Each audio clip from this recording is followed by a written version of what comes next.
Hello everyone, welcome back to BP's learning lab once again. तो आज के video में मैं आपको ये दिखाने वाला हूँ कि बग लाइफ साइकिल होती क्या है और बग्स एक्चुअल में रिपोर्ट कैसे करते हैं। क्योंकि आपने काफ़ी टूल्स के नाम तो सुने ही होंगे, जीरा और काफ़ी अलग अलग है, कोड बीमर, इंटीग्रिटी और अदर कुछ सीएसएम टूल्स है, कुछ बग मैनेजमेंट टूल्स होते हैं जिसमें आप बग रिपोर्ट कर सकते हो, राइट। लेकिन मैं आज आज आपको ये बताने वाला हूँ कि टूल्स कौन सा भी हो, टूल का कोई टेंशन नहीं होता है, लेकिन आप बग रिपोर्ट कैसे कर सकते हो। लेकिन उससे पहले बग होता क्या है वो भी हम जान लेंगे, उसके अलग अलग स्टेजेस क्या होती है वो भी देख लेंगे, ठीक है। तो सबसे पहले मैं बताता हूँ बग। बग मतलब एक्चुअल प्रोडक्ट इशू। मतलब आप ऐसा समझ लो, कोई क्यूए प्रोडक्ट टेस्ट करता है और उसको फंक्शनैलिटी का इशू दिखता है ना, तो उसे बग कहते हैं, ठीक है। और इसी को क्यूए इंजीनियर या फिर सॉफ्टवेयर टेस्ट इंजीनियर रिपोर्ट करता है so that developer can fix that, okay. और डिफेक्ट और एरर का मतलब तो सिंपल होता है कि कोड में कोई डिफेक्ट हो या फिर कोड कोई ब्रेक हुआ हो, या फिर समझ लो अगर डिफेक्ट का मतलब होता है कि अगर आपको एक फंक्शनैलिटी दी हुई है, रिक्वायरमेंट दी हुई है क्लाइंट ने या फिर प्रोडक्ट ओनर ने, लेकिन जो फंक्शनैलिटी मेंशन की है कि समझ लो लॉगिन पेज में दो बॉक्स होने चाहिए, यूज़र नेम और पासवर्ड के, लेकिन डेवलपर ने सिर्फ यूज़र नेम का पासवर्ड लेके छोड़ दिया है और पासवर्ड का जो बॉक्स होना चाहिए वो दिया ही नहीं है, तो ये डिफेक्ट हो गया। डिफेक्ट का मतलब जो रिक्वायरमेंट दी हुई है उस रिक्वायरमेंट के हिसाब से इम्प्लीमेंटेशन नहीं हो रहा है, ओके। और एरर का मतलब तो सिंपल है कि जो कोड लेवल पे कुछ इशू होता है। अगर आपको प्रॉपर डेफिनेशन जाननी हो, प्रॉपर डेफिनेशन का स्क्रीनशॉट भी लेना हो, तो मैंने ऊपर एक लिंक दी है, वहाँ पे आप क्लिक करके देख सकते हो। मैंने एंड टू एंड आपको समझा के दिया है कि एक्चुअल बग होता क्या है, डिफेक्ट होता क्या है और एरर होता क्या है, ठीक है। तो ये तो पॉइंट नंबर एक हो गया। अभी मैं डायरेक्टली जाता हूँ डिफेक्ट रेस कैसे करना है इसके ऊपर, ओके, सो दैट आपको क्लियर हो जाएगा। तो मैं आपको अगेन फिर से बता देता हूँ कि आप प्रोडक्ट कोई भी यूज़ करो, प्रोडक्ट का कोई टेंशन होता नहीं है, ठीक है। लेकिन आप डायरेक्टली तो आप डायरेक्टली बग रिपोर्ट कैसे कर सकते हो, क्योंकि टूल्स अलग अलग हो सकते हैं लेकिन आपका फंडा तो सिंपल ही होता है। तो अभी आपको मैं यहाँ पे सिंपल लिख के बताता हूँ कि समझ लो आप कोई एक रजिस्ट्रेशन का पेज चेक कर रहे हो, ठीक है। इस रजिस्ट्रेशन पेज में क्या हुआ है कि एक रिक्वायरमेंट आपको आई है। रिक्वायरमेंट ये कहती है कि रजिस्ट्रेशन के पेज के ऊपर आपको user name, email ID, password, mobile number और एक कैप्चा, मतलब वो वेरिफिकेशन के लिए ये होना चाहिए। एक रजिस्ट्रेशन की बटन होनी चाहिए और उसके बाजू में रिसेट की बटन होनी चाहिए और उसके नीचे लॉगिन की भी बटन होनी चाहिए। अगर इसे आपका रजिस्ट्रेशन ऑलरेडी हुआ है तो आप डायरेक्टली लॉगिन पे क्लिक कर सकते हो, ठीक है। इस तरह की आपके पास रिक्वायरमेंट है। ये हो गई रिक्वायरमेंट, मैं यहाँ पे लिख के देता हूँ, ठीक है। तो अभी एक एज्यूम करो आप, ये अपनी रिक्वायरमेंट यहाँ पे रेडी हो गई।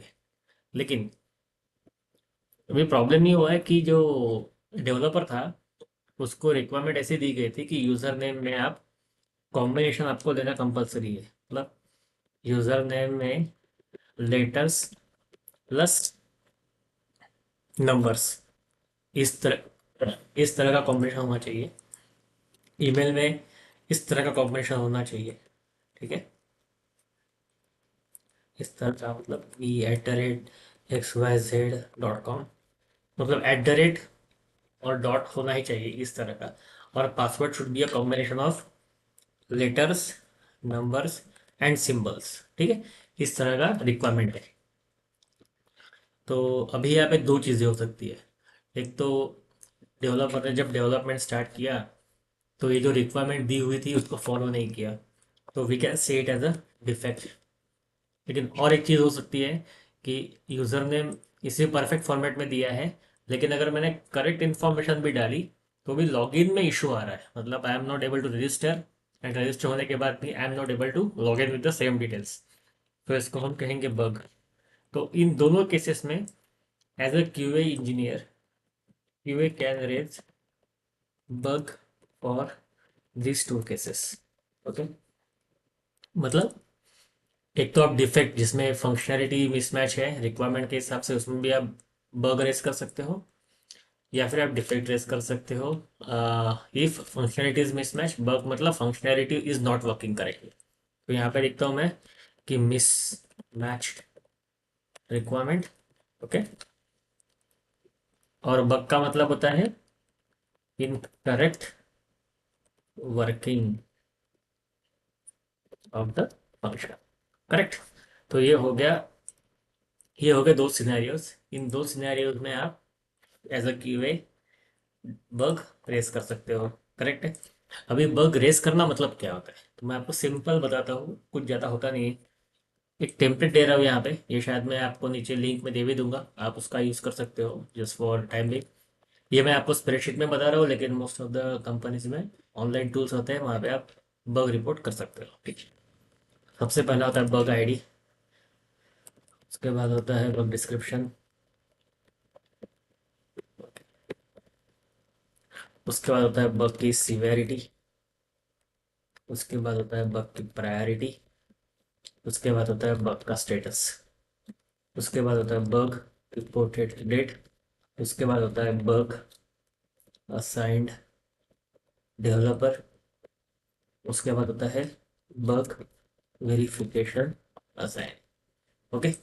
तो ये हो गए काफ़ी अपने पास फील्ड्स आ गए हैं। ओके। ये फील्ड्स अपने पास आ गए।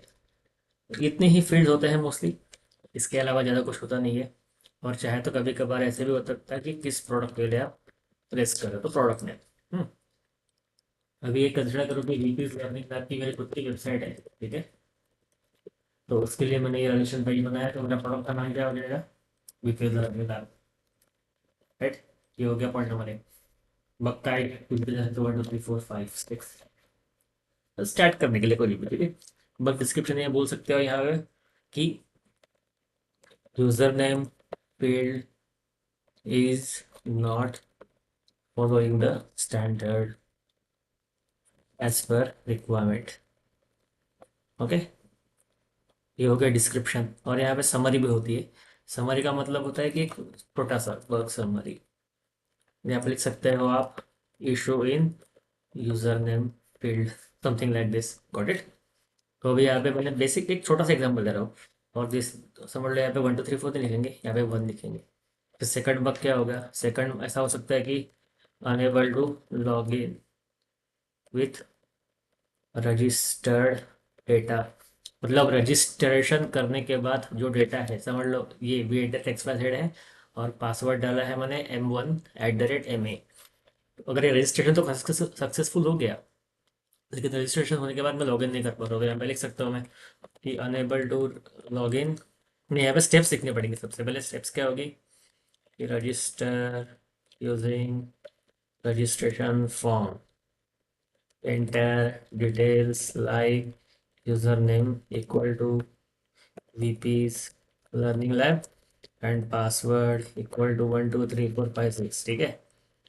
नाउ इसके बाद मैं क्या बोलूँगा, ये होने के बाद एंटर करके यहाँ पे देखेंगे once you enter these details, click on register button and then click on login button. Now, once the registration is completed, try to enter username and password in login page. ठीक है। अभी क्या हुआ है, देखो अभी हुआ क्या है, जब मैंने रजिस्ट्रेशन क्लिक करने के बाद, रजिस्ट्रेशन होने के बाद यूज़र ने पासवर्ड डाला है, तो एक्चुअल रिजल्ट क्या आ रहा है वो मुझे यहाँ पे डेवलपर के समझने के लिए लिखना पड़ेगा। एक्चुअल रिजल्ट क्या आ रहा है कि I am unable to log in using user name and password. Okay. और मुझे एक्सपेक्टेड क्या चाहिए वो भी यहाँ पे लिखना पड़ेगा। I should be able to log in with registered data. Got it. तो मैं यहाँ पे क्या दे रहा हूँ कि अगर मैंने ये डिफेक्ट या फिर बग रेस किया है, तो मैं यहाँ पे डेवलपर के अंडरस्टैंडिंग के लिए सिंप्लीफाइड फॉर्मेट में उसको लिख के दे रहा हूँ कि भाई मैं लॉगिन नहीं कर पा रहा, तो स्टेप्स क्या है, ये सारी स्टेप्स है, एक बार आप भी करके देखो। और उसके बाद आप भी यही ऑब्जर्व करेंगे जो मैंने ऑब्जर्व किया है, ठीक है। तो ये हो गया बग रिपोर्ट करने का फॉर्मेट। अभी सीवियरिटी, सीवियरिटी मतलब कितना सीरियस इशू है ये। तो काफ़ी काफ़ी सीरियस है। इसमें तीन चार स्टेप्स होते हैं, मतलब लो, मीडियम, हाई, क्रिटिकल, या फिर ब्लॉकिंग, इस तरह के स्टेप्स होते हैं। तो अभी आपको ये देख के समझ में आ रहा है कि यार यूज़र तो लॉगिन ही नहीं कर पा रहा है, मतलब ये तो काफ़ी क्रिटिकल इशू है, या फिर ब्लॉकिंग ही कह सकते हैं। ब्लॉकिंग मतलब वेबसाइट पे यूज़र एक्सेस ही नहीं कर पा रहा है कुछ, क्योंकि ब्लॉक हो चुका है। तो आप इसमें से क्रिटिकल या फिर ब्लॉकिंग कुछ भी फॉर्म कर सकते हो। तो मैं यहाँ पे form for now blocking SP blocking bug, इस तरह का एक डब्बा यहाँ पे लिख के दे रहा हूँ, ठीक है। तो अभी क्या होगा कि जो भी डेवलपर इस बग के ऊपर काम करेगा उसको समझेगा कि भाई ये काफ़ी भयंकर इशू है, इसको मुझे फिक्स करना ही पड़ेगा। लेकिन अभी भयंकर इशू है मतलब इसको जल्दी से जल्दी फिक्स करना है, राइट। मतलब प्रायोरिटी, प्रायोरिटी मतलब कितने जल्दी मुझे फिक्स करना है। तो इसके भी अलग अलग होते हैं। लो प्रायोरिटी होता है, मीडियम प्रायोरिटी होता है, या फिर हाई होता है, एंड अर्जेंट। तो इसके लिए ऑब्वियसली ये डिफेक्ट अर्जेंटली मुझे फिक्स करना पड़ेगा, क्योंकि कभी जाके यूज़र अपने साइट साइट पे लॉगिन कर पाएंगे, राइट। अभी यहाँ पे और एक फील्ड होती है, इस फील्ड का नाम होता है फ्रीक्वेंसी। मतलब एक इशू कब कब आ रहा है। इसमें क्या होता है कि मोस्टली हर बार आता है, मतलब रेगुलरली आता है, या फिर ऑफन, ऑफन मतलब कभी कभार आता है। यहाँ पे लिखेंगे इनकंसिस्टेंट, मतलब कभी कभी आता है, कभी कभी नहीं आता है। तो अपने लिए तो ये रेगुलरली आता है, तो यहाँ पे हम रेगुलरली लिखेंगे। मतलब एक हर बार मुझे इशू आ रहा है, इसको अर्जेंटली आप फिक्स करो। आगे ध्यान में। तो ये मैंने यहाँ पे कुछ डिफाइंड फील्ड करके रख दिए, सो दैट जो डेवलपर है वो इस बग को देखेगा और तुरंत फिक्स करके दे देगा।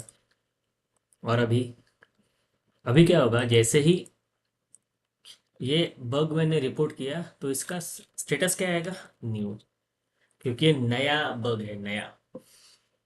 और अभी समझ लो, डेट भी हम यहाँ पे लिख देंगे, समझ लो आज की तारीख है दो, मतलब 4 फरवरी है, ठीक है। तो ये भी लिख लेंगे। यहाँ पे डेवलपर का नाम कुछ दे देंगे, मेरा ही दे देंगे, समझ लो BP's learning lab dev. Example दे रहा हूँ मैं, एक्चुअल केस में कोई रियल नाम होता है जो डेवलपर काम करता है उसका, और वेरिफिकेशन दी मैं ही हूँ तो मुझे आ जाएगा। और product name BPs learning lab है तो मैंने ये भी दे दिया है। ओके।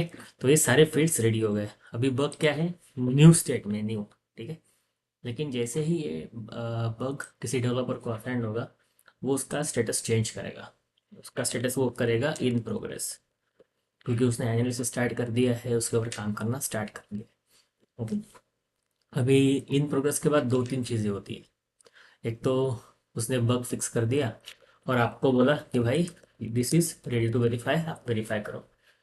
उसने आपको फिक्स करके दे दिया है बग, और आपका काम है अभी कि उस डिफेक्ट को या फिर उस बग को फिर से वेरीफाई करना है। तो वेरीफाई करने के बाद क्या हो सकता है, दो चीज़ें हो सकती है। एक तो बग क्लोज हो जाएगा, मतलब उसने फिक्स किया तो प्रॉपरली वर्क हो गया, एकदम बढ़िया, कोई टेंशन नहीं। या फिर दूसरा हो सकता है कि फिक्स नहीं हुआ है, फिर से वही इशू हो रहा है, तो आप उसको री ओपन करोगे। रीओपन होने के बाद क्या होगा, रीओपन होने के बाद फिर से ये उसी डेवलपर को असाइन हो जाएगा, राइट। यहाँ से उसको फिर से असाइन हो गया, फिर से वही चक्कर चालू हो जाएगा, रीओपन हो गया, उसको असाइन हुआ, उसने फिर से काम चालू किया, आप फिर से कंप्लीट कर सकते हो। Got it. सो इस तरह से ये सारा flow bug life cycle work करती है। Got it. तो मैंने यहाँ पे क्या किया, सबसे पहले रिक्वायरमेंट पढ़ी, रिक्वायरमेंट के हिसाब से डेवलपमेंट हुआ है कि नहीं देखा। अगर डेवलपमेंट नहीं हुआ या फिर फंक्शनैलिटी वर्किंग नहीं है तो मैंने डिफेक्ट ट्रेस किए। पहला डिफेक्ट था यूजर नेम फील्ड के लिए, सेकंड था लॉगिन के लिए, लेकिन लॉगिन वाला ज़्यादा मुझे समझ आने में ईजी रहा, इसलिए मैंने इसके सारे स्टेप्स आपको लिख के बता दिए। एक्चुअल रिजल्ट क्या आया है और एक्सपेक्टेड क्या है वो यहाँ पे मेंशन किया है, करेक्ट। उसकी सीवियरिटी क्या होती है, फ्रीक्वेंसी क्या होती है, प्रायोरिटी क्या होती है, बग का स्टेटस कैसे होता है, ये सारी चीज़ें यहाँ पे मैंने लिख के दे दी है। तो इस तरह से आप बग रिपोर्ट कर सकते हो। लेकिन बग रिपोर्ट करने से पहले आपको टेस्ट केस राइट कैसे करनी चाहिए, ये भी आपको समझ में आना चाहिए, राइट। तो इसके लिए मैंने ऊपर एक लिंक दी है, या फिर मेरे इसी चैनल पे how to write a test case, वो वीडियो पहले देखो आप। उसके बाद आप बग कैसे रिपोर्ट करना है वो भी आप टेस्ट केस देख सकते हो। ओके। सो इसके अलावा अगर कोई भी इशू रहे तो मुझे ज़रूर बताइए। I am very happy to help you all.